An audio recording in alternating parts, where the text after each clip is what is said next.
अस्सलाम वालेकुम। Post result का पहला लेक्चर 30 स्टार्ट कर रहे हैं हम। वैसे तो आप हजरात पे कोई असरात इस रिज़ल्ट के थे नहीं, 2-4 बच्चों ने जो बी लॉ दिया हुआ था वो भी माशाल्लाह अच्छी ही रिपोर्ट्स हैं। तो बहरहाल रिवायत के मुताबिक, बल्कि बच्चों की आदात के मुताबिक FAR 1 का रिज़ल्ट अगेन आपने देखा, सबसे कम इसी का ही रिज़ल्ट था। तो आपने इस चीज़ को तोड़ के दिखाना है इस दफ़ा इंशाल्लाह, ठीक है ना। 28% आई कैप की बात कर रहा हूँ। अपने बच्चों का तो ये हिसाब होता है कि पहले दिन अच्छी अच्छी खबरें आती हैं, फिर दूसरे दिन से मशवरे शुरू होते हैं। तो बस आपकी मेहनत की कमी है और कुछ भी नहीं है। यही स्टूडेंट जो FAR 1 पास करके FAR 2 में जाते हैं, अमंग हाईएस्ट रिज़ल्ट 44% के करीब रिज़ल्ट है, CMA से भी ज़्यादा। तो मकसद ये है कि बच्चों को पढ़ना आ जाता है, पता लग जाता है कि कितनी मेहनत चाहिए। जो FAR 1 पास कर जाते हैं तो वो फिर FAR 2 में ऐसे करके पास करते हैं, ठीक है ना। इंशाल्लाह कोशिश करेंगे ना। अच्छा जी, कोई 2 क्वेश्चंस आपको दिए थे होमवर्क में। भाई बात सुने, भाई तो चले गए, भाई को ज़रा बुला लें। हाँ जी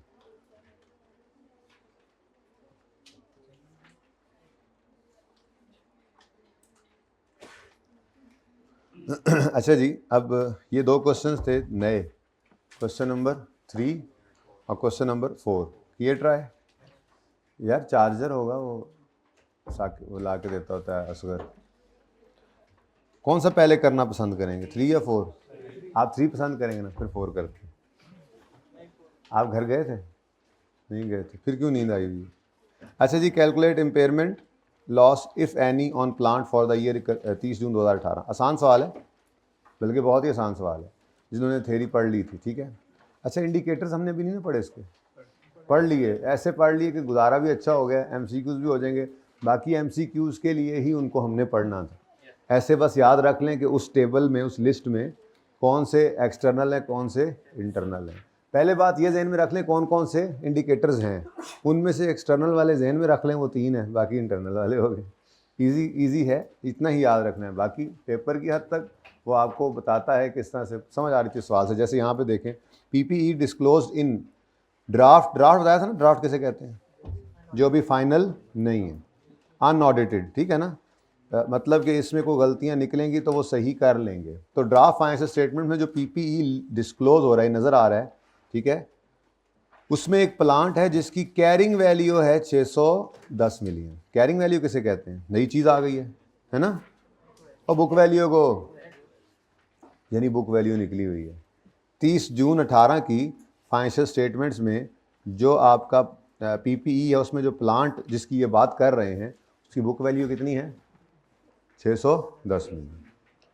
the performance of plant has been deteriorating since last year which is affecting APL's cell.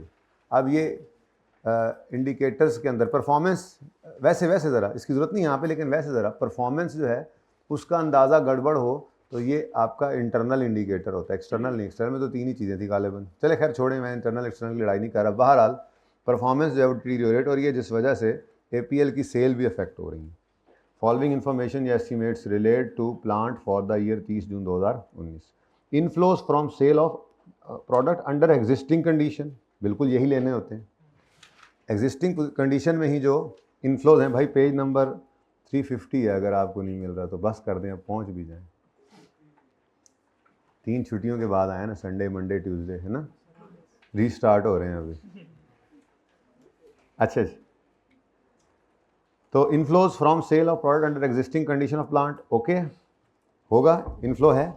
Operational cost other than depreciation, हमें भी यही चाहिए। ऑपरेशनल कॉस्ट आउटफ्लो है, डेप्रिसिएशन बीच में पड़ी होती माइनस कर, अलग पड़ी होगी तो इग्नोर करेंगे, ऐड करेंगे, इग्नोर। अच्छा, वैसे ही आउटफ्लो नहीं लेना।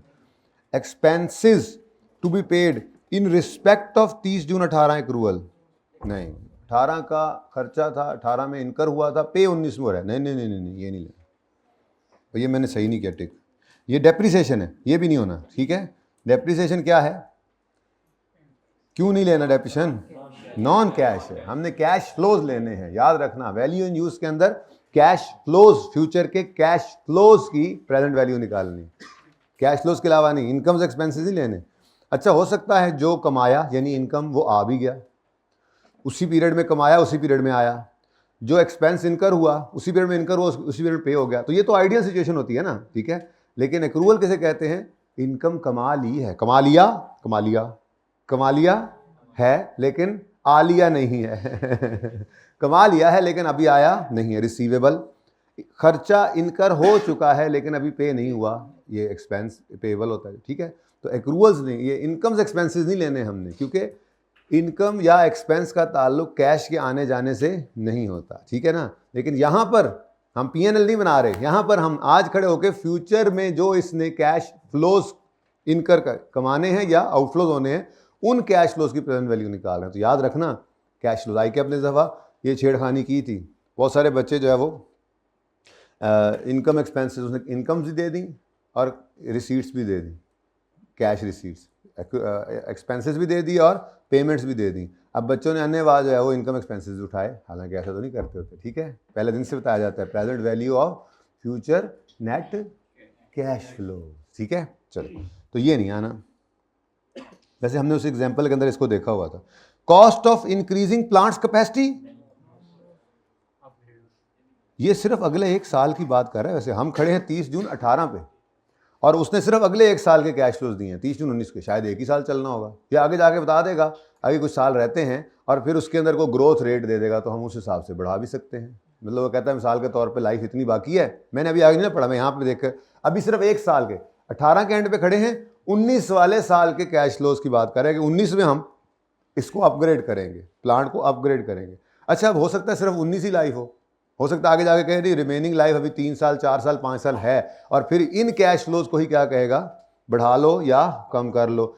एक ही ग्रोथ रेट दे सकता है तो नेट कैश फ्लो को बढ़ा लेंगे, कम कर लेंगे, और अगर अलग अलग कर दे तो अलग अलग बढ़ाना कम करना पड़ेगा, ठीक है। लेकिन अपग्रेड फ्यूचर में अगर आपने करना है तो ये आउटफ्लो बोल दो और सुते हुए हाले तक कुछ सफ़र में हैं, आधे तो हैं भी हैंगओवर ही नहीं गया सफ़र का, है जी।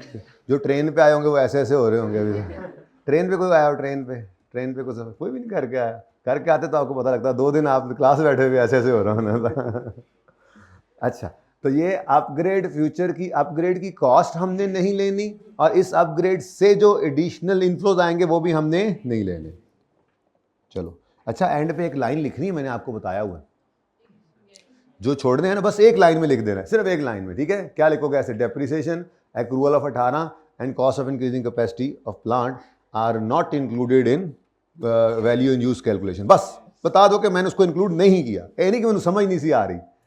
देखो ना, 2 बच्चे बैठे हैं मेरे सामने, एक को पता है कि अपग्रेड की कॉस्ट नहीं लेनी, दूसरे को पता नहीं लग रहा था, दोनों ने छोड़ दिया, तो बराबर नंबर मिलने चाहिए।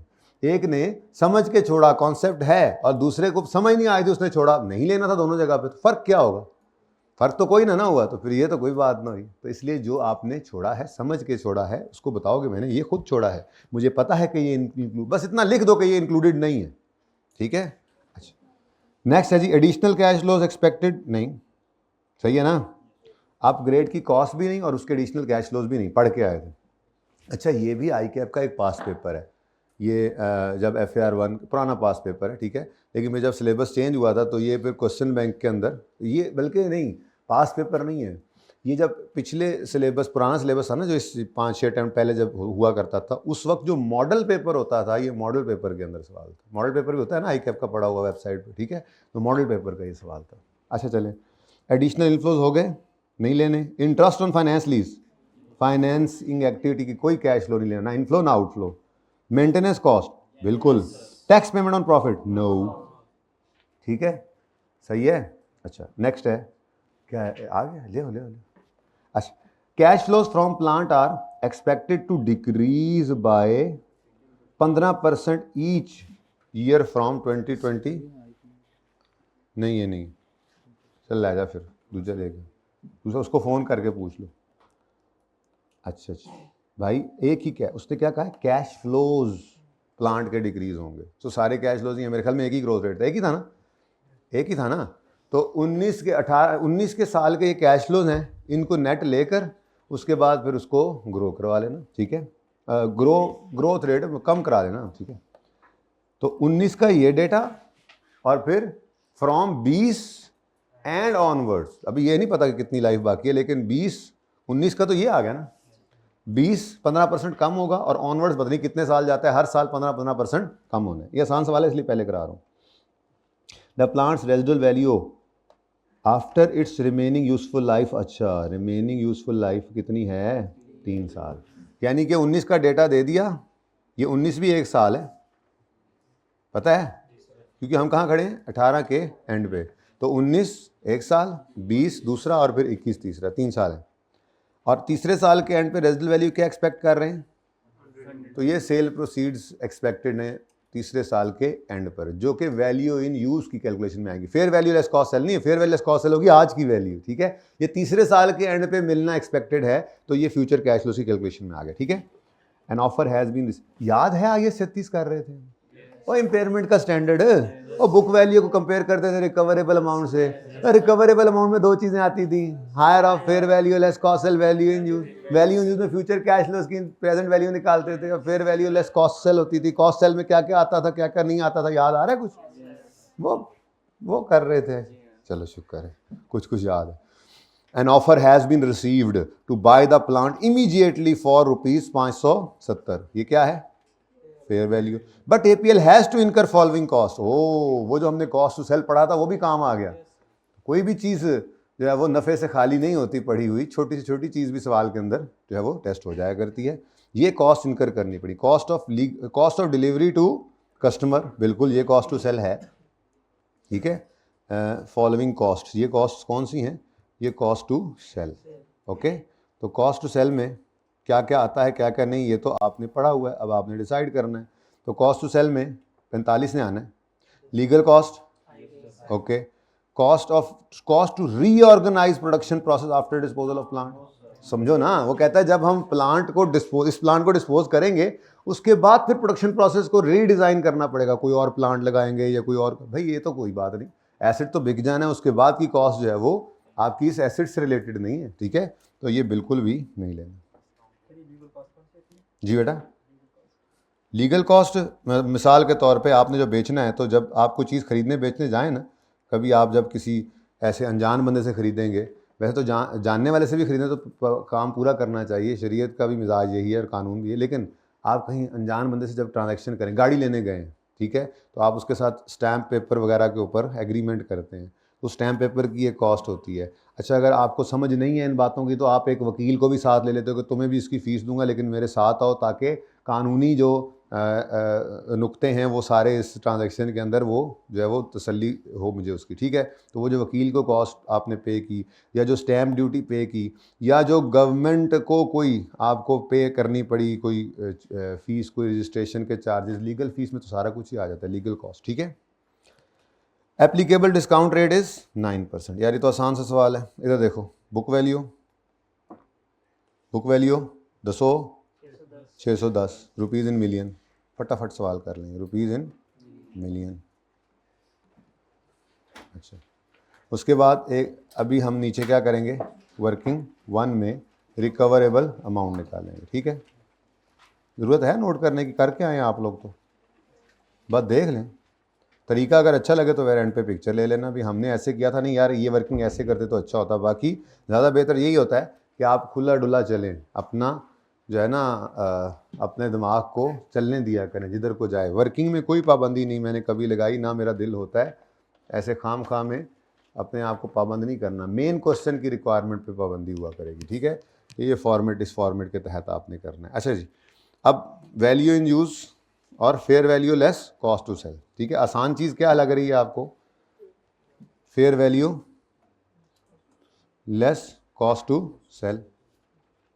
फेयर वैल्यू कितनी बताई थी जिन्होंने, 570, और कॉस्ट टू सेल में 45, अलग अलग लिखो, 45 और 10, ठीक है। क्या आंसर आया, 515। अब इसके नीचे एक छोटा सा आपने नोटू डाल देना है, छोटा सा, ठीक है, जिसमें आप लिखोगे जो आपने इग्नोर किया ना वो लिख देना है आपने, ठीक है। उसके बाद वैल्यू इन यूज़ निकालेंगे यहाँ पर। चलो पहले अब छोटा छोटा, या वर्किंग 1.1 कर दो या नोट 1 नोट कर दो, ठीक है ना। नोट नंबर 1 लिखना है, वर्किंग 1.1 लिखना है, मेरे ख्याल में तो नोट 1.1 ठीक है। नोट 1, यहाँ पे नोट 1 डालें, 1.1 नोट 1 डालें और लिखें। अभी जो आपने एक इग्नोर किया वो लिखें। क्या इग्नोर किया जी, cost of reorganization production process, cost of reorganization of production process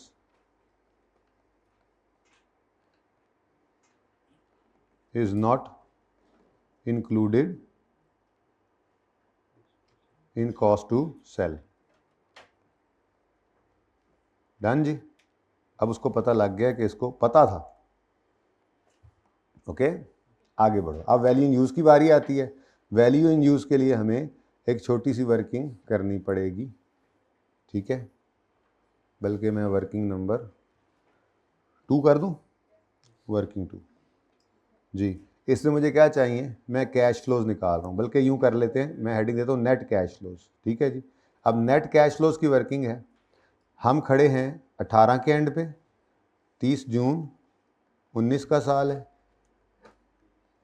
30 जून लिखूँ या चलो लिख देते हैं, 30 जून 19, 30 जून 20 और 30 जून 21, ठीक है।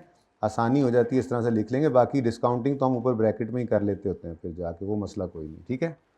चलो अच्छा जी, अब जो कैश फ्लोज लेने हैं वो पहले लिख लेते हैं, जो छोड़ने हैं उसके नीचे फिर नोट 2 डाल के ऐसे अंग्रेजी लिखते हैं। समझ आ रही है अप्रोच की जी। अब inflows from sale, operational cost और मेंटेनेंस कॉस्ट, बस। तो क्या नाम है इसका, चलो इनफ्लोज फ्रॉम सेल ही लिख देते हैं, इनफ्लोज फ्रॉम सेल। अगली बात पता ही आपको, वो सेल इसी प्रोडक्ट की थी, ठीक है। बताओ जी, 250।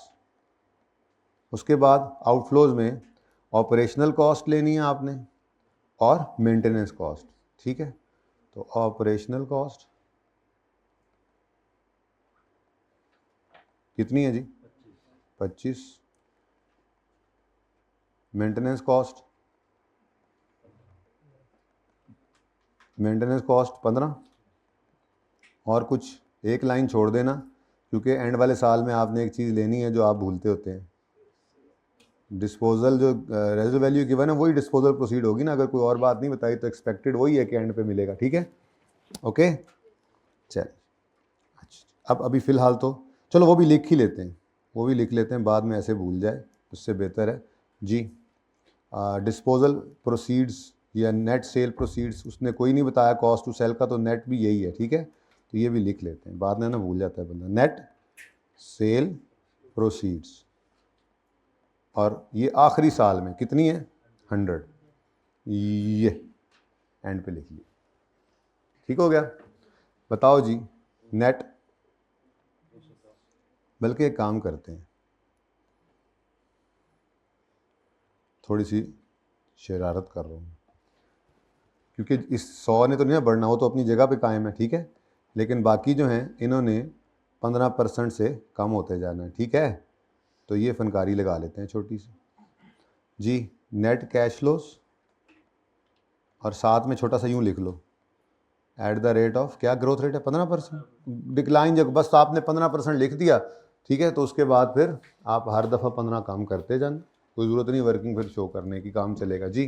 पहले साल 200 बनता है ना, 200 नहीं बेटा, ये अभी नेट ये देखो 19 का नेट कैश फ्लो जो आएगा वो एक्सपेक्टेड टू डिक्रीज बाय 15% है, ये मैं उसकी बात कर रहा हूँ। तो 19 वाला तो ठीक हो गया ना, 19 वाले को नहीं छेड़ना, लेकिन 20 और 21 में इसको 15% कम करना है ना, ठीक है। तो पहले मुझे 19 का बताओ, 210। अब इस 19 को मैंने यहाँ लिख दिया 15%, अब आपको पता है बढ़ाना नहीं है, कम करना है। कैलकुलेटर भी करना था, अगर बढ़ाना होता तो हम कहते 210 इंटू 1.15, बढ़ रहा है 15% से बढ़ रहा है, और कम करना है तो इंटू 85%। नहीं समझ आ रही ये क्या है असल में, ये ऐसे है। नेट कैश फ्लो आ गया ना 210। अब ये 210 जो है ये 10% बढ़ाना होता, 15% बढ़ाना होता तो हम करते 1.15, लेकिन ये कम करना है, 100 में से 15 कम कर देना तो 0.85, ठीक है। तो ये आंसर आ जाएगा, जो आंसर आएगा उसको फिर ऐसे ही आपने इंटू 0.85 करते जाना है, ठीक है। कैलकुलेटर पे कर दें, ऊपर लिख दिया आप। 210 को 85 से मल्टीप्लाई करो, 170 9 और फिर इस 179 को 85 से % मल्टीप्लाई करो 152। चलो जी, तो ये 210 ही रहा, ये 179 ही रहा और ये 252 हो गया। कोई मसला बोलो? तो नेट कैश फ्लो आ गए। ठीक है, अब ये नेट कैश फ्लोज हैं जिनकी आपने प्रेजेंट वैल्यू निकालनी है। यहाँ पे भी निकाल सकते थे और ऊपर प्रेजेंट वैल्यू ले जाते, लेकिन बस एक तरतीब रखी हुई है, कैश फ्लोज निकालनी है वो कर लेंगे, लेकिन नोट नंबर 2 डालना ना भूलें। नोट 2 में आपने अब क्या बताना है, जो जो चीज़ें आपने इग्नोर की। ये एक लंबी लिस्ट बन रही है, तो आपने लिखना है depreciation, accrual of 18, cost of increasing plant capacity and its additional inflows, interest on finance lease, और ये सारे आप मुझे लिखवाते जाओ। ठीक है, तो शुरू हो जाओ जी। सबसे पहले क्या है? Depreciation, accruals of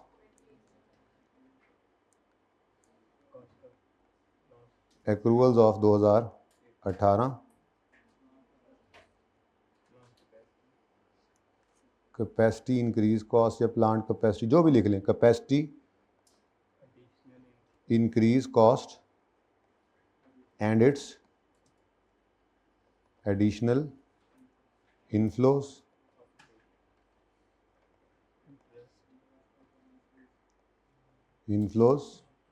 interest on finance lease and tax वाला क्या है वो, क्या लिखा हो, and tax payment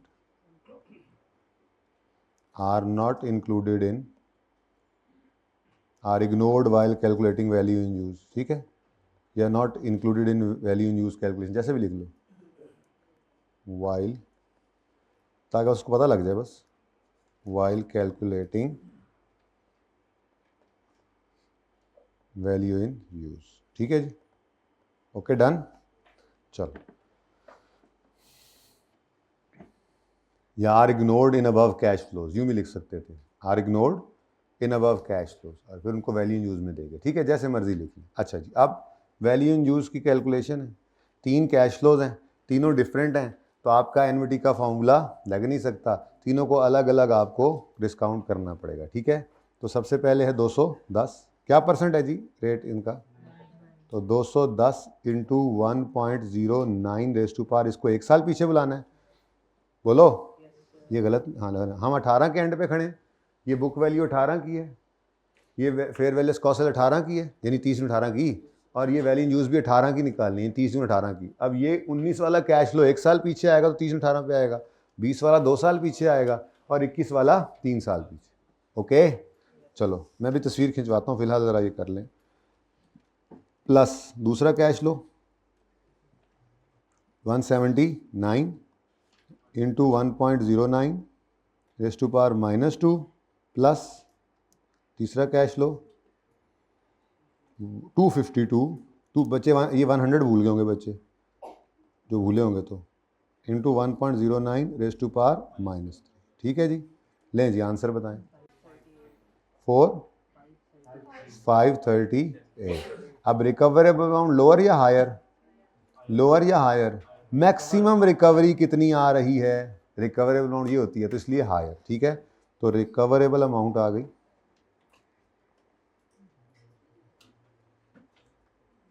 recoverable amount हमने लेनी होती है, यहाँ ब्रैकेट में लिख दिया करो हायर। ठीक है, कितनी जी, 538। अच्छा, वैसे एमसीक्यूज में भी शायद काम दे जाए, एमसीक्यूज किए थे इसके, सारे हो गए थे, सारे मैंने सारे करवाने हैं क्विकली, सही देखें। अच्छा, मिसाल के तौर पे हम यहाँ पर लेते fair value less cost to sale, और वही आ जाती 610 से ऊपर, तो क्या वैल्यू इन यूज कैलकुलेट करने की ज़रूरत थी? फिर अपना वक्त बचाते, बस अगर एक चीज़ ज़्यादा आ गई है तो फिर चाहे ये कम भी होती रहे, इधर से जो हायर लेना है तो इम्पेयरमेंट तो नहीं आएगी। तो अगर इन दोनों में से कोई एक बुक वैल्यू से ऊपर चला जाए तो दूसरे को कैलकुलेट करने की ज़रूरत ही नहीं रह जाती। ठीक है, गॉट इट? अच्छा, चलें जी, अब ये 538 है, इसको कंपेयर करना है हमने 610 से, और ये एसिड है, एसिड को किस पे नज़र आना चाहिए? लोअर ऑफ बुक वैल्यू और रिकवरेबल अमाउंट। ठीक है ना, यानी ओवर स्टेटेड ना हो, हमारा एसेट मैक्सिमम फ्यूचर में 538 की रिकवरी करके दे रहा है, किताबों में 610 पे आ रहा है, तो ओवर स्टेटेड है, औकात से बाहर है, तो इसको राइट डाउन करके औकात पे लाना पड़ेगा, लोअर पे रखना होता है। ठीक है, तो एक लाइन हमने आदत यूँ बनाई हुई, एक लाइन छोड़ के हम लिखते हैं रिवाइज बुक वैल्यू। अब ये रिवाइज बुक वैल्यू जो होती है ये दरअसल रिकवरेबल अमाउंट ही होती है। ओके, और ये हमने निकाली है वर्किंग नंबर 1 से, और ये आई है 538। तो 610 वाले एसेट को 538 पे लाना है तो 72 का ये लॉस आ गया। इसका नाम डेप्रिसिएशन नहीं है, इम्पेयरमेंट। ठीक है, ओके डन। चलो, ये ऐसे भी लिख सकते थे, 610 के नीचे इसको लिख लेते, लेकिन हमने ज़रा तरतीब यही रखी हुई, क्योंकि अगर यही वर्किंग आगे चलानी हो हमें, तो अब ये 538 ने फ्यूचर ईयर्स में डेप्रिशिएट होना है, तो 538 रिमेनिंग लाइफ पे डेप्रिशिएट हो जाएगा। ठीक है, ये कौन सा क्वेश्चन है जी? क्वेश्चन बैंक का 4 है, एप्रीकॉट। एप्रीकॉट ही था ना? हैं? हाँ, APL। ठीक है, चलो।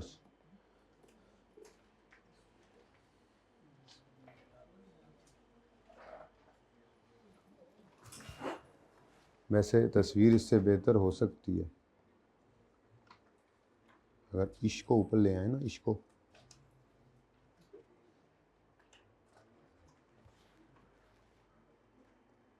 चल,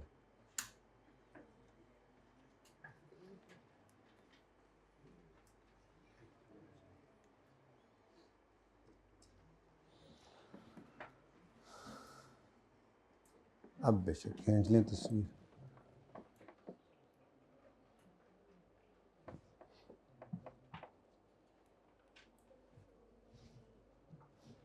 जी चलें आगे। जी भाई, इम्पेयरमेंट लॉस क्लोज कब किया हमने? तो भेज ही प्रॉफिट लॉस दिया। हाँ, अगर आप क्लोजिंग एंट्रीज के हिसाब से सोच रहे हैं तो पीएनएल में ही जाता है। लेकिन सर ये तो मैचिंग कॉन्सेप्ट की खिलाफवर्जी नहीं है। नहीं, मैचिंग कॉन्सेप्ट की ही तो पासदारी की जा रही है। ये तो प्रूडेंस कॉन्सेप्ट की पासदारी नहीं है, वो एक ही जैसी चीज़ है। प्रूडेंस और मैचिंग बड़े मिलते जुलते हैं।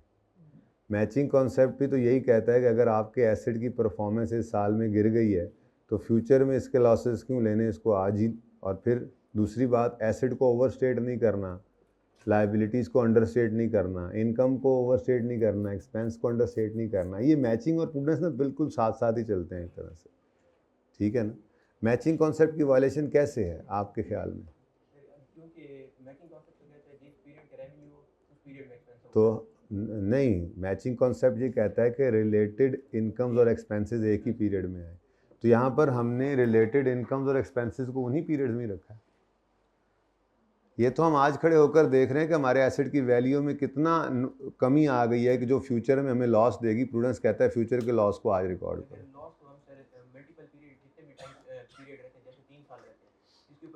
नहीं कर सकते बेटा, क्या वो आहिस्ता आहिस्ता जो है वो अपनी वैल्यू लूज़ कर रहा है? ये इम्पेयरमेंट है, डेप्रिसिएशन नहीं है। ये किसी एक हादसे की वजह से ये काम हुआ है।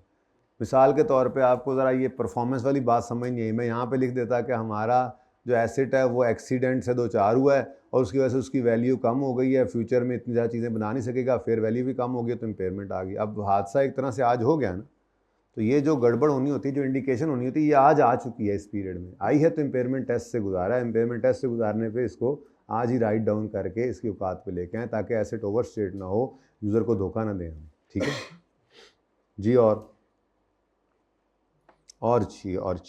चलें आगे। Hussain associates, the assistant financial controller of Hussain associate. Requirement तो पहले पढ़ा दें। प्रिपेयर एक्सट्रैक्ट्स, भाई बहुत इंपॉर्टेंट है ये एक्सट्रैक्ट्स। अभी इनकी प्रैक्टिस हमारी सही मानों में तो रहती है, उसकी वजह ये है कि अभी 2 टॉपिक्स और पढ़ लें, फिर एक्सट्रैक्ट्स वाले सवाल करेंगे। 3 से 4 अच्छे ज़बरदस्त सवाल हैं। बल्कि IS 40 और IS 23 और IS 20 जो 3 रहते हैं, वो तीनों कर लेंगे तो एक्सट्रैक्ट्स वाले सवाल फिर सारे ही ओपन हो जाएंगे।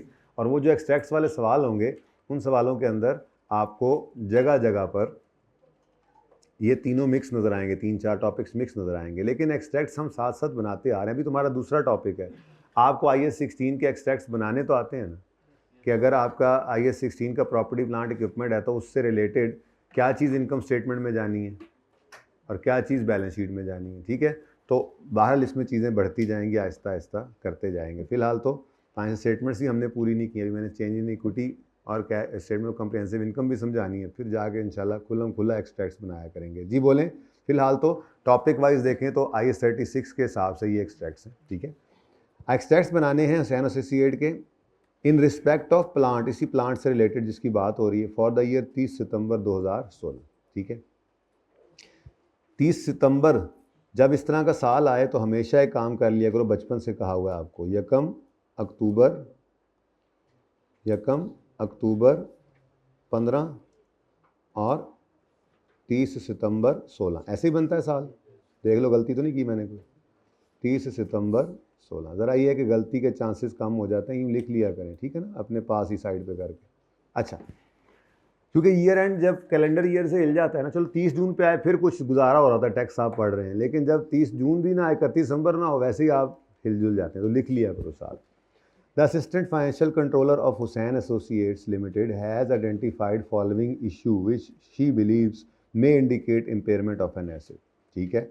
Hussain associate limited owns and operates an item of plant that cost rupees 6,40,000 and had accumulated depreciation of 4 lakh on यकम अक्टूबर 2015। अब देखो फ़ौरन पता लग गया कि ये ओपनिंग डेट है, बुक वैल्यू तो निकल सकती है, ये बुक वैल्यू नहीं है, लेकिन ऑन यकम यानी ऐड यकम अक्टूबर 15 लिख दिया ना, तो हमने जो ऊपर साल लिख लिया था उससे फ़ायदा क्या हुआ, फ़ौरन पता लग गया ये कॉस्ट तो 640 है, ठीक है, लेकिन यकम अक्टूबर 15 तक की अक्यूमुलेशन कितनी है 400, तो इन दोनों को नेट करें, यकम अक्टूबर 15 की बुक वैल्यू आ जाएगी, ठीक है। लेकिन शायद उसने 30 जून 15 पे भी लाना है।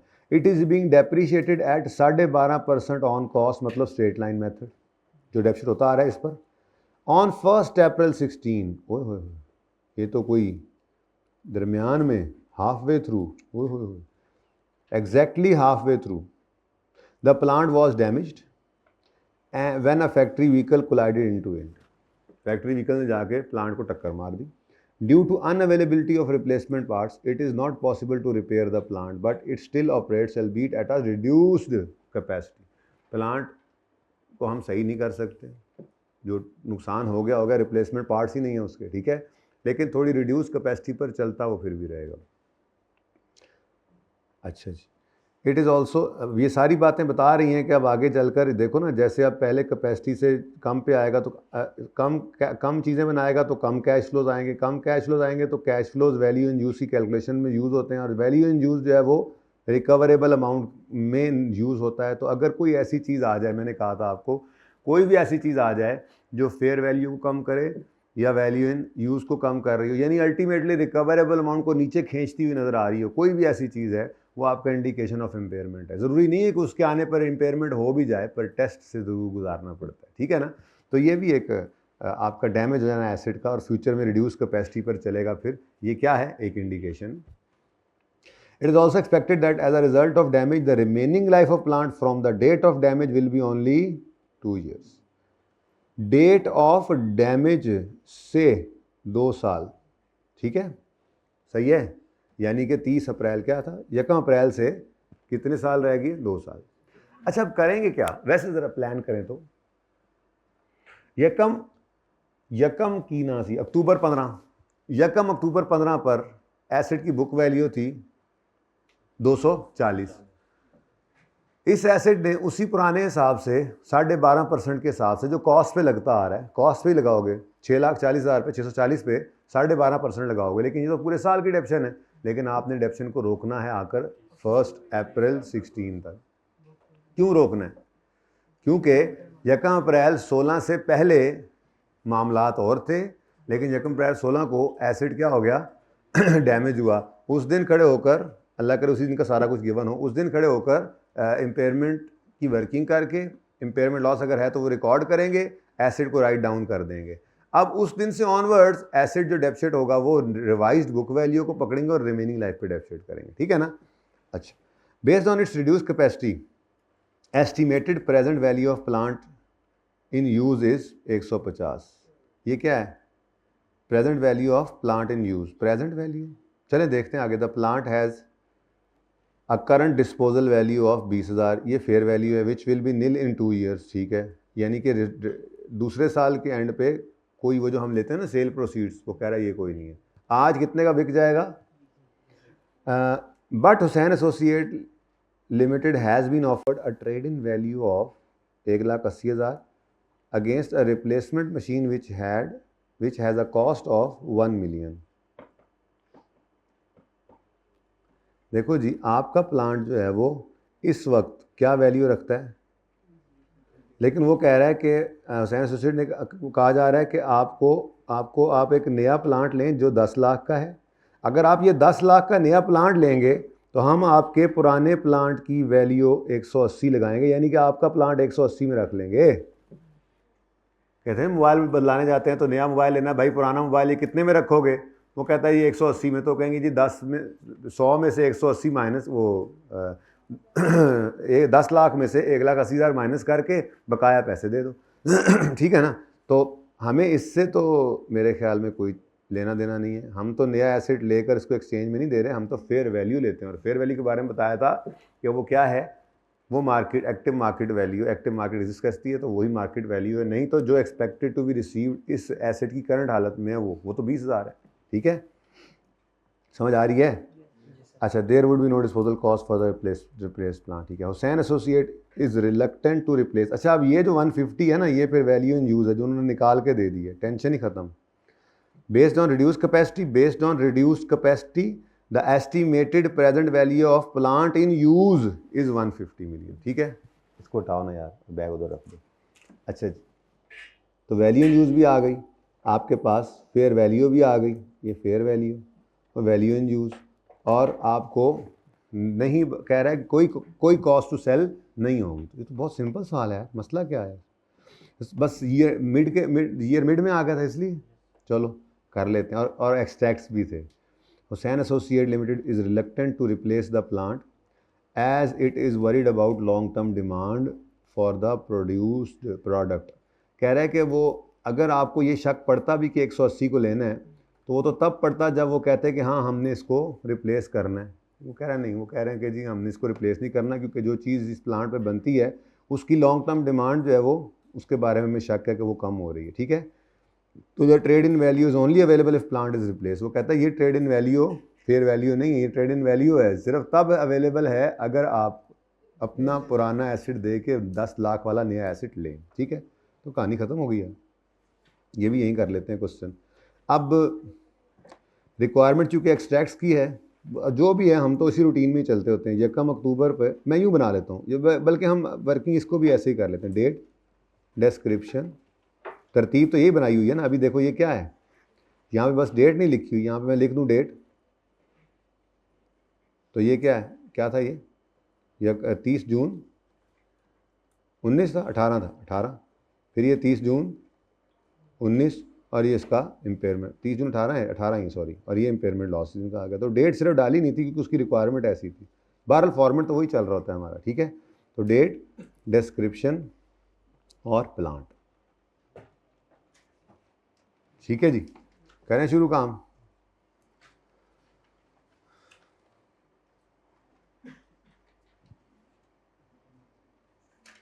जी, किस दिन पे मौजूद है हमारे प्लांट की वैल्यू, अभी हेल्प हो जाएगी उससे ज़रा। जी, यकम अक्टूबर 10 होता है, 1/10, आगे साल भी 10 दो ना, 15, तो यकम अक्टूबर 15। बुक वैल्यू 640 माइनस 400, जी 200। अच्छा, उसके बाद ना जी आपका ये एसेट यकम अप्रैल को डैमेज हो रहा है, तो यकम अप्रैल पे तक लेके आएँ। ये 31 मार्च लिख दूँ, ज़रा इजी होता है। 31 मार्च 15 तक इसको 1 अप्रैल लिखता ही नहीं ना, ताकि यूँ बता सकूँ 1 अप्रैल को हादसा हुआ, उससे पहले पुराने अंदाजे के हिसाब से डेफिसिट होता आ रहा था।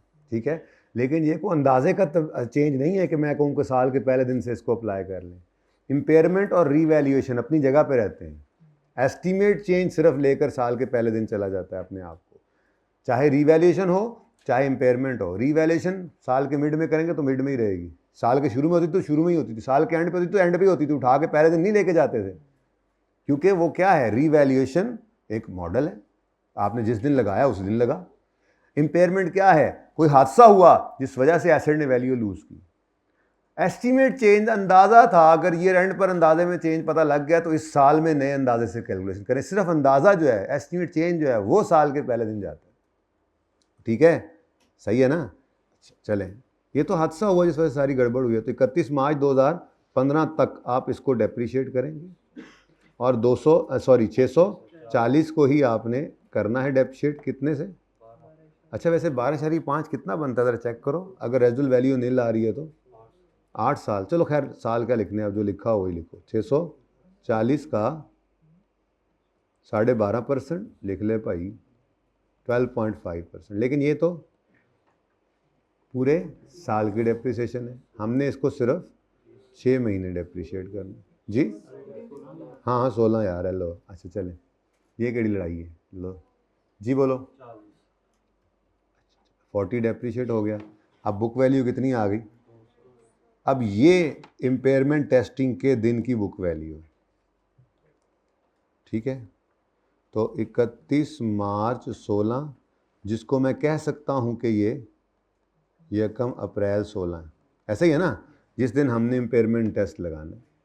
अब इम्पेयरमेंट टेस्ट लगाना है तो एक लाइन छोड़कर देखते हैं रिकवरेबल अमाउंट आती है नहीं आती। उसके बाद फिर आपको डेप्रिसिएशन भी करनी है अभी बकाया, तो वर्किंग वन हम अपनी करते हैं, और इतनी आसान वर्किंग थी वो। तो रिकवरेबल अमाउंट जो है 2 चीज़ों से निकलती है, और वो दोनों चीज़ें उसने रेडीली अवेलेबल कर दी थी आपको, कि नहीं।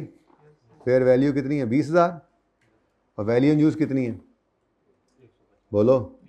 तो एक minute, fair value less cost to sale, तो वो 20,000 है। सवाल 1000 में चल रहा है, मिलियंस में चल रहा है? वैसे जिसमें भी चल रहा है उससे फ़र्क नहीं पड़ता। ये 20,000 है, और ऊपर क्या है, मैं 1000 में कर रहा हूँ ना। चलो अच्छी बात है, रुपीज़ इन 1000, ये लिख लो ना ताकि पता रहे। तो इसका मतलब नीचे मैं 20 ले लूँगा ना जी। तो 20 फेयर वैल्यू है, उसने कहा कॉस्ट टू सेल कोई नहीं है। उसके बाद वैल्यू इन यूज़ है, उन्होंने कहा ये भी कैलकुलेट करने की ज़रूरत नहीं है, मैं खुद बताता हूँ वैल्यू इन यूज़ कितनी है। तो ये तो ज़बानी ऊपर लिख लिया करो, इतना बड़ा मसला ही कोई नहीं है। पर्चे के अंदर ज़बानी आप 150 लिखते हो ऊपर जाके। बहरहाल हायर क्या है इनमें से? 150।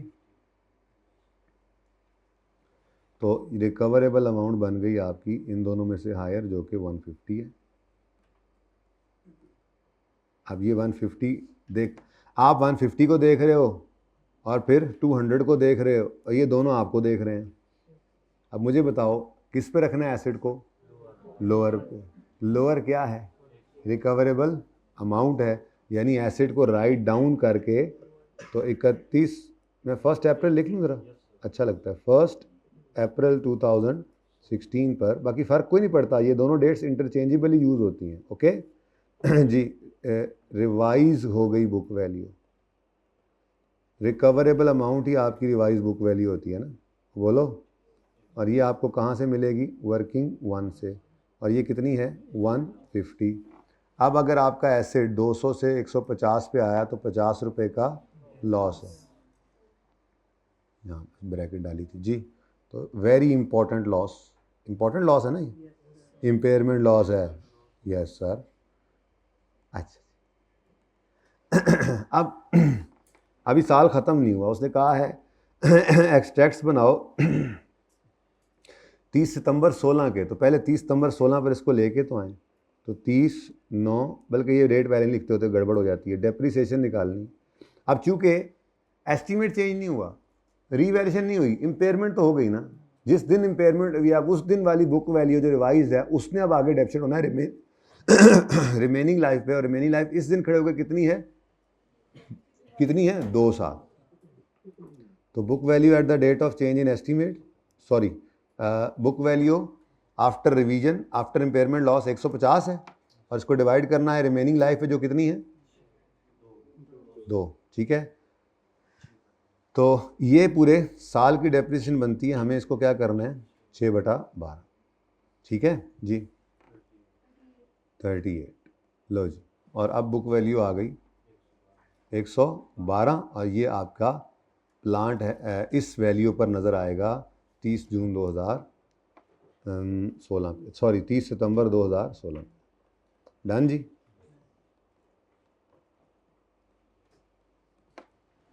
ये तो होगी वर्किंग, लेकिन उसने हमसे एक्सट्रैक्ट्स मांगे थे, तो मेरे ख्याल में तो इसको मैं कहूँ वर्किंग 1, गलत लिख दिया मैंने उधर, वर्किंग 1 ये है और ये वर्किंग 2 कहें इसको।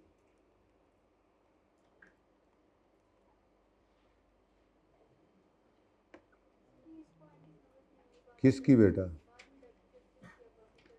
जी?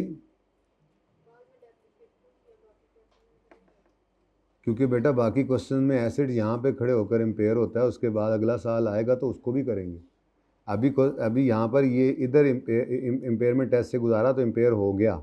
अब ये 6 महीने की डेप्शन चार्ज हो चुकी थी, अगले 6 महीने डेप्शन ना करें, कहाँ सवाल है? समझे ना? ये एसिड यहाँ से यहाँ तक डेप्रिशिएट हुआ था और फिर हादसा हुआ, यानी इतना इस्तेमाल हो गया था, हादसा हुआ और इम्पेयर हो गया। अब बकाया 6 महीने भी डेप्रिशिएट करना या नहीं करना? बाकी सारे सवालों में यहाँ खड़े होते थे और मैं फिर भी एडिशनल साथ एक बात करता था कि अगर अगले साल ये चलेगा तो डेप्रिशिएट होगा और revise book value remaining life पे होगी, लेकिन अगले साल रिक्वायरमेंट नॉर्मली होता नहीं था।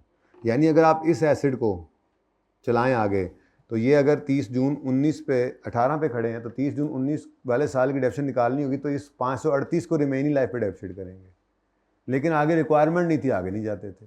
आज तो मजबूरी है ना, साल पूरा ये है जिसमें से 6 महीने डेप्शिट हुआ था, ये देखो ये 6 महीने डेप्शिट हुआ था, बाकी 6 महीने अब डेप्शिट किया। ठीक है।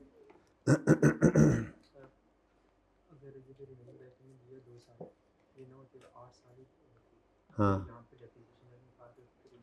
बेटा फिर वो देखना पड़ता ना, 400 को चेक करते, ये 400 640 बटा 640 का 12.5% करो ना, कितना बनता है वैसे? हाँ 80 का मतलब है कि 5 साल गुजर चुके थे, 8 में से 5 गए थे, रिमेनिंग 3 साल थे। नहीं समझ आई? ये कितना आता है? ये कितना आता है? 40 आ गया, 40 सॉरी 80 आ गया। अब ये 1 साल की डेप्शन है।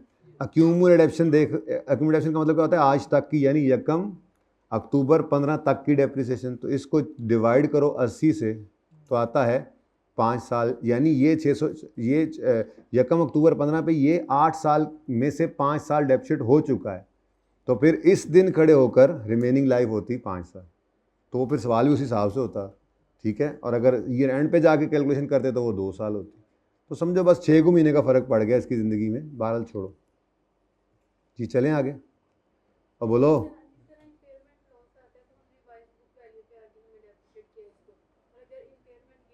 गेन नहीं होता, वो नहीं, वो कॉस्ट पे चलाएं, बुक वैल्यू कॉस्ट पे चलाएं। जब इम्पेयरमेंट हुई नहीं है तो क्या फ़र्क है? वैसे तो स्ट्रेट लाइन में ऑप्शन होता है, आप कॉस्ट को ओरिजिनल लाइफ से डिवाइड करें या बुक वैल्यू को रिमेन से, आंसर सेम आता है, लेकिन मैं नहीं करवाता था ऐसे ताकि कॉन्सेप्ट पक्का रहे। बेटा इम्पेयरमेंट हुई या नहीं हुई, मेरा सवाल है आपसे। नहीं हुई या हुई है तो वो तो सामने है, नहीं हुई तो चेंज क्या हुआ? कुछ नहीं चेंज हुआ, तो जो पुराना चला आ रहा है चलने में, मसला क्या है? एसेट अपनी जगह पे कायम है। हाँ कॉस्ट, अल्फाज ही यही सुनने हैं तो कॉस्ट पे ही करते रहे। मैं अगर रिड्यूसिंग बैलेंस मेथड तो फिर कॉस्ट पे करते रहोगे नहीं ना। तो बस ये कह रहा हूँ कि रिवाइज्ड बुक वैल्यू को रिमेनिंग लाइफ पे सिर्फ तब करना जब इम्पेयरमेंट हो। नहीं हुआ कुछ ऐसा, इम्पेयरमेंट लॉस नहीं आया तो पुराना मामला चलने दें। अब वो कॉस्ट मॉडल भी हो सकता है, वो ये स्ट्रेट लाइन मेथड भी हो सकता है, रिड्यूसिंग बैलेंस भी हो सकता है। और स्ट्रेट लाइन में भी मसला ये है ना, आप कॉस्ट ओवर ओरिजिनल लाइफ या book value over remaining life करें तब दोनों में आंसर सेम आता है। तो इस तरह से कन्फ्यूजन में क्यों पड़ते हैं? सादा बात है, अगर इम्पेयरमेंट हुई है तो revise book value remaining life, नहीं हुई है तो जो पहले चल रहा था, मैं नहीं बोलूँगा कॉस्ट, मैं क्यों बोलूँ कॉस्ट? अगर रिड्यूसिंग बैलेंस मेथड है तो कॉस्ट तो नहीं है ना। मैं कह रहा हूँ अगर आपकी बुक वैल्यू रिवाइज हुई है यानी इम्पेयरमेंट लॉस आया है तो onwards revise book value remaining life. और अगर नहीं ऐसा कुछ हुआ, इम्पेयरमेंट गेन तो होता नहीं ना, रिवर्सल ऑफ इम्पेयरमेंट लॉस होता है, आज पढ़ाऊंगा। ठीक है। अगर नहीं कोई चेंज हुआ तो बस कहानी खत्म, जो जैसे चला आ रहा था वैसे ही चलने दो, वो जो होगा वही चलाएंगे आगे। अब अगर आपके सवाल में कॉस्ट पर रेट लग रहा था तो कॉस्ट पर ही लगेगा। मेरे सवाल में हो सकता है रिड्यूसिंग बैलेंस वाला चल रहा हो तो मैं बुक वैल्यू को रिड्यूसिंग पुराने वाला रेट ही लगाऊंगा, नया रेट शीट कोई नहीं आएगा। ओके। अच्छा जी, मामला क्या था, बनाना क्या था? एक्सट्रैक्ट्स। क्या बनाना था जी? एक्सट्रैक्ट्स के अंदर आपका वैसे तो SOCI होता है, मैंने बताया था, उसमें फिर PNL भी होता है और OCI भी होता है, लेकिन ये पूरी कहानी जो कि अभी आपके सामने है नहीं, इसलिए हम सिर्फ प्रॉफिट एंड लॉस अकाउंट के एक्सट्रैक्ट्स बनाया करते हैं। ठीक है जी, तो P&L के एक्सट्रैक्ट्स बनाते हैं जी। अब मुझे बताओ कौन सी ऐसी दो चीज़ें हैं जो 30 जून ये 30 जून नहीं है ना, कौन सा साल है, 30 सितंबर 16, जो 30 सितंबर 16 वाले साल में फॉर द ईयर एंडेड 30 सितंबर 2016, ठीक है ना। अच्छा, अब इसका कंपैरेटिव भी बनाना पड़ सकता है, वो पता है वो कौन सा साल होगा? हाँ, लेकिन मैं बना नहीं रहा, कि बना लें? चलो फिलहाल तो ये लिखो ना, 30 सितंबर 16, ठीक है। 15 लिखना चाहोगे तो 15 तो है ही बहुत आसान। अब मुझे बताओ, अच्छा सोचना इधर, एक्सट्रैक्ट्स कुछ भी नहीं है, आपको टॉपिक आता है तो पता होना चाहिए ना। जैसे आपको टॉपिक आता है IAS 16 का, अगर आपका एक एसेट है सिंपल कॉस्ट मॉडल वाला, तो उसमें से क्या चीज़ है जो जा सकती है P&L के अंदर? डेप्रिसिएशन है, और अगर डिस्पोजल भी हुआ है तो गेन या लॉस आ जाएगा। रीवैल्यूएशन मॉडल वाला है तो भी डेप्रिसिएशन, डिस्पोज हुआ है तो गेन या लॉस। हाँ, एक चीज़ होती है जो OCI से घूम के सरप्लस जा रहा था, वो भी पढ़ाया नहीं है, ठीक है। बैलेंस शीट में क्या जाता है? PPE की बुक वैल्यू, कॉस्ट या रीवैल्यू अमाउंट माइनस प्रोडक्शन। ऐसे ही जिस टॉपिक में हो, सिर्फ ये सोचना है आपने, तसल्ली से, आराम सुकून से सोचो कि अगर ये प्लांट इंपेयरमेंट टेस्ट से गुजरा है, इंपेयर हुआ है, तो पहले ये सोचना है, रट्टे नहीं लगाने। कॉन्सेप्ट है ना, IAS 36 आता है आपको, जब आता है तो बस कहानी खत्म। आराम से सोचें, सुकून से सोचें कि ये प्लांट है जो कि PPE का आइटम हुआ, ठीक है। तो PPE के आइटम से वैसे रिलेटेड क्या चीज़ जाया करती है?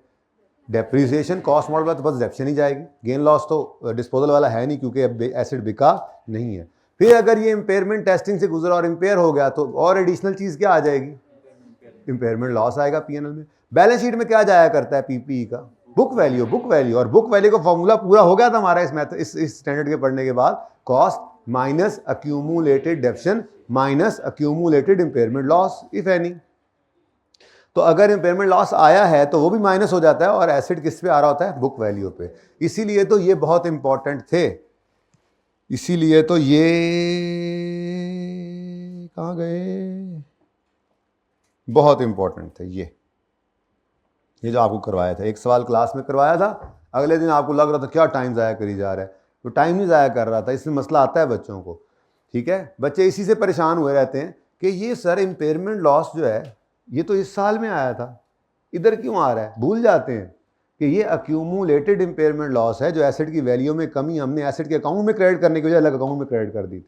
इंपेयरमेंट लॉस तो P&L में डेबिट होगा उस साल के अंदर, लेकिन उसका क्रेडिट ये पड़ा था, यानी एसेट की कमी है, जो एसेट अकाउंट में क्रेडिट करते तो नजर कहीं ना आता, क्योंकि अलग अकाउंट में रखा है, तो जब तक इसकी जिंदगी रहेगी तब तक ये अलग नजर आता रहेगा, ठीक है ना।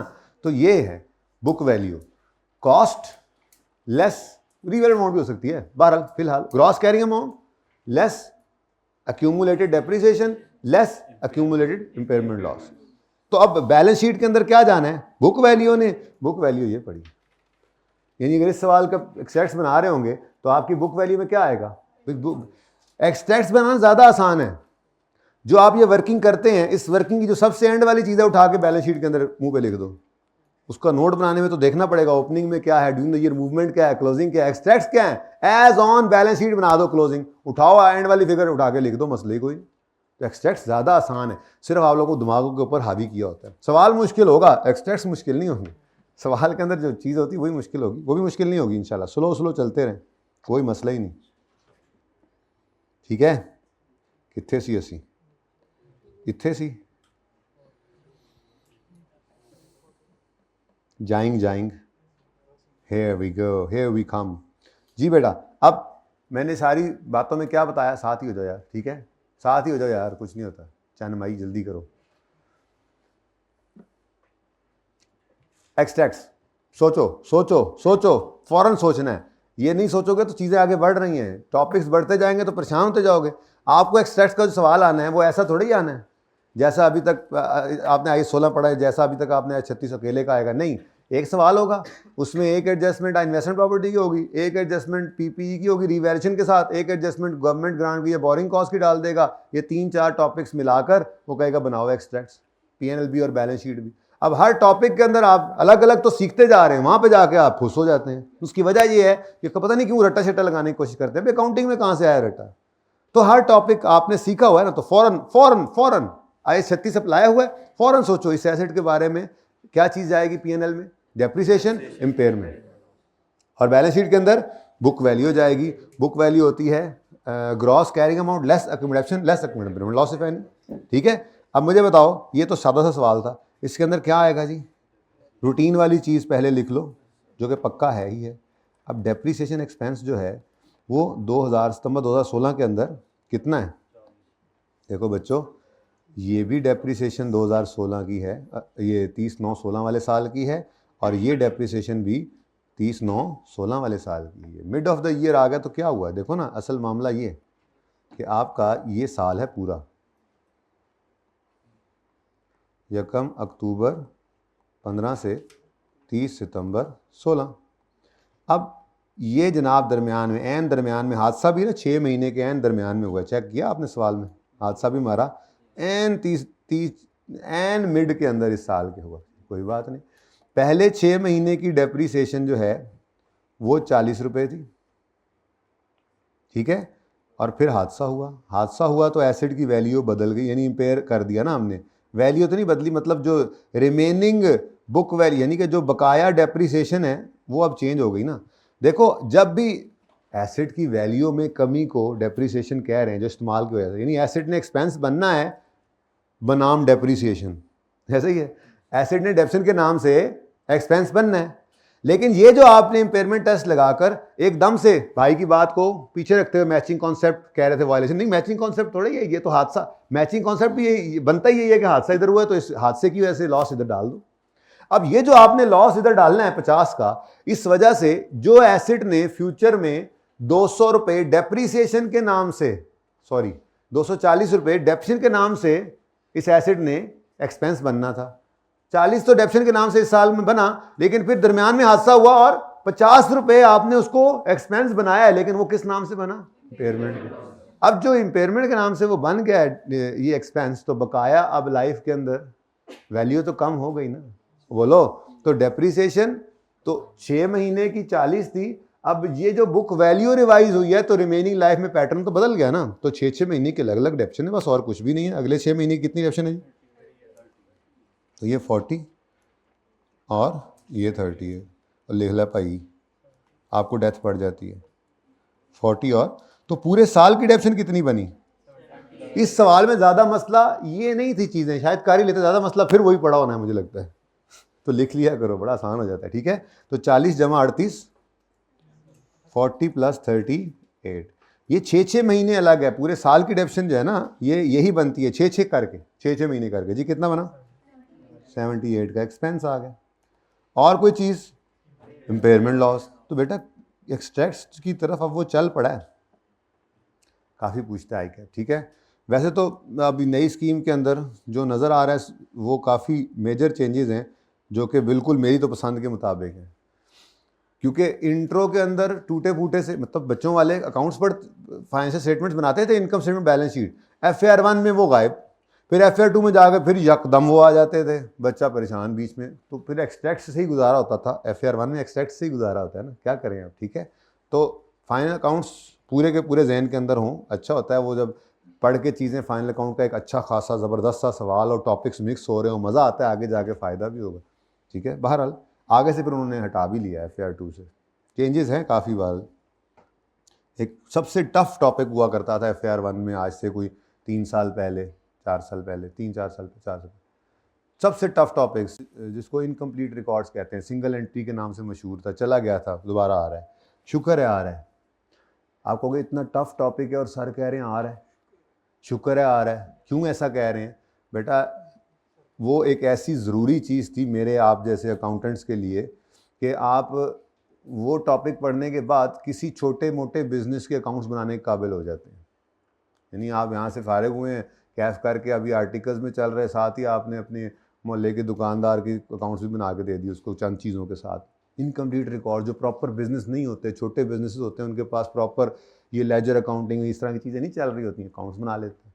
काम की चीज़ थी ना, इसलिए साथ तो खुश होता है ना कि उसका शागिर्द जो है काबिल इतना को हो कि वो छोटा मोटा काम वैसे ही फड़का दे बाहर निकल के, तो अच्छी चीज़ है। तो बहरहाल चेंजेस काफ़ी हैं, आप छेती छेती पास करो तो आगे जाओ, ठीक है ना, नहीं तो रोड़े से बह जाना है। अगली दोनों अटैम्प्ट्स, ये FAR 1 की और अगली FAR 2 की इंशाल्लाह जो होगी ये आपकी फाइनल अटैम्प्ट्स होनी चाहिए, इसमें गुंजाइश नहीं रखनी। जहाँ पे भी रुके होगे फिर सरप्राइज़ नया मिलेंगे, नई चीज़ें आपके सामने आ जाएंगी, नई चीज़ें पढ़नी पड़ेंगी, फिर रोले में पड़ जाओगे, ठीक है। सो प्लीज़, हाँ FAR 2 में जाने वालों को ये फ़ायदा हो सकता है, स्कीम चेंज हुई तो कुछ चीज़ यहाँ वाली उधर जा रही हैं, तो दोबारा भी पढ़ने को फ़ायदा हो जाता है ना, है ठीक है, कुछ पढ़ के आते हैं। तो बहरहाल चलें, बातें ज़्यादा हो गई। इम्पेयरमेंट लॉस कितना है जी? 50। उसके बाद स्टेटमेंट ऑफ फाइनेंशियल पोजीशन के भी एक्सट्रैक्ट्स ही हैं, बैलेंस शीट जी। अब ये बना करती है एज ऑन यानी क्लोजिंग बैलेंस में एज ऑन 30 सितंबर पूरा लिखना है, पर्चे में 2016 सितंबर पूरा लिखना है। अच्छा, उसके बाद 30 सितंबर 16, 15 भी हो सकता है लेकिन ज़रूरत नहीं, इतना सादा होना है, 15 मैं नहीं बना रहा, ठीक है। तो रुपीज़ इन 1000 चल रहा है, मिलियन चल रहा है? 1000, ठीक है। ले जी, अब बताएं बैलेंस शीट में कौन सा आइटम आएगा इस सारे सवाल से रिलेटेड? बुक नहीं, आइटम है book value, property plant equipment, plant भी लिख सकते हो सिर्फ, लेकिन प्रॉपर्टी प्लांट इक्विपमेंट ज़रूरी है। मैं ये सिखा रहा हूँ, अब आपकी ट्रेनिंग स्टार्ट हो चुकी है एक्सट्रैक्ट्स की। एक एक टॉपिक, अगला IAS 40 आना है, वो भी देखो। हमारा अल्टीमेट ऑब्जेक्टिव के फाइनेंशियल अकाउंटिंग रिपोर्टिंग पढ़ रहे हो ना, फाइनेंशियल स्टेटमेंट्स ही हमारा मकसद है, वो बनाना सीखनी है। तो जो भी चीज़ पढ़ रहे हैं उसको फाइनेंशियल स्टेटमेंट से ना पहुंचाया तो फिर क्या किया? नहीं, पहले पहुंचा के आया उन चीज़ों को, तो अभी पहुंचाना पड़ेगा। वो भी इन्वेंट्रीज पढ़ा, पहुंचाया नहीं, P&L बैलेंस शीट के अंदर क्या क्या जाना है, तो पहुंचाना चाहिए था ना, ये चीज़ें पता होना चाहिए, ठीक है। तो एक्सट्रैक्ट्स हैं असल, वहाँ तक लेके जाना है। मैं ज़रा पूरा कर लूँ इसको, फिर पार्ट 2 शुरू करते हैं, ठीक है। तो जहन में फ़ौरन लाओ, अगला टॉपिक आएगा गवर्नमेंट ग्रांट। गवर्नमेंट ग्रांट के अंदर एक एसेट होता है, अगर खरीदा है तो उससे रिलेटेड ग्रांट भी होती है, बैलेंस शीट के अंदर क्या आना है, फिर वहाँ से निकल के इनकम स्टेटमेंट में क्या जाना है, ये अब आप इस टॉपिक में अलग से सीख लेंगे। जब इस टॉपिक में सीख लेंगे तो फिर इकट्ठे सवालों के अंदर एक्सट्रैक्ट्स आएंगे, तो फ़ौरन सोचना है आपने, हाँ गवर्नमेंट ग्रांट से रिलेटेड ये चीज़ें हैं जो P&L बैलेंस शीट में जाती हैं। तो हमारे इस एडजस्टमेंट के अंदर लेट्स से प्लांट हमने लिया, गवर्नमेंट ने उसमें को हेल्प कर दी, तो प्लांट इधर जाएगा, और उसकी जो गवर्नमेंट ने हेल्प की उसको ग्रांट कह के इधर रखेंगे, फिर इनसे यहाँ चीज़ें फलां जाएंगी। फिर आपने बोरिंग कॉस्ट का स्टैंडर्ड पढ़ा, अब वो बोरिंग कॉस्ट का स्टैंडर्ड पढ़ के फिर आपको उसमें आपने अलग से सीखना है उसको, लेकिन जब इकट्ठा करते हैं तो पता नहीं क्या हो जाता है। तो इसलिए मैं बार बार इसकी ट्रेनिंग आपको हर टॉपिक में देता जाऊँगा कि जो भी टॉपिक पढ़ेंगे ज़रा सोचो भाई क्या करना है, P&L में क्या जाता है, बैलेंस शीट में क्या जाता है, और वही सवाल इकट्ठे होकर 3-4 चीज़ें मिल जाएंगी, तो आप अलग अलग सीखेंगे, फिर इकट्ठा भी करेंगे। ओके, तो जल्दी से बताएं जी क्या जाएगा, इससे रिलेटेड क्या जाएगा। पास हो गए तुम? अब क्लास के बाद मिलना मुझे, जब भी डालना मुझे, ठीक है। अच्छा जी, छाती मार के ना वो खुशी खुशी आया, मुझे लग गया तो पता क्या कह रहा था। हाँ, बैलेंस शीट में क्या जाना है, बैलेंस शीट में क्या जाना है इससे रिलेटेड?